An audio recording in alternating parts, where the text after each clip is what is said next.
All right, guys, not super exciting, but I got the cab mounts uh, for the extended cab relocated and welded onto the standard frame. This took some doing, and I pulled them off this other frame. A lot of trimming. My first welding experience since high school with a Harbor Freight Flux 125 did a semi-decent job. It's not beautiful, but I think that it will hold fairly well. I don't know if you guys can see that up in there, but the welds aren't perfect, but they did come out okay, I think.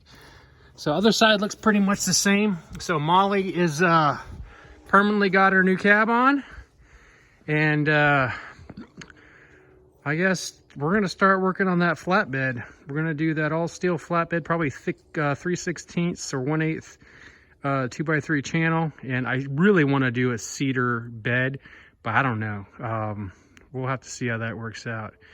But then we'll get back to work. All the electrical sorted. We already talked about that. This was a big lift. The bed's another big lift, but I'm getting more confident in my welding ability, and I think this is going to work out.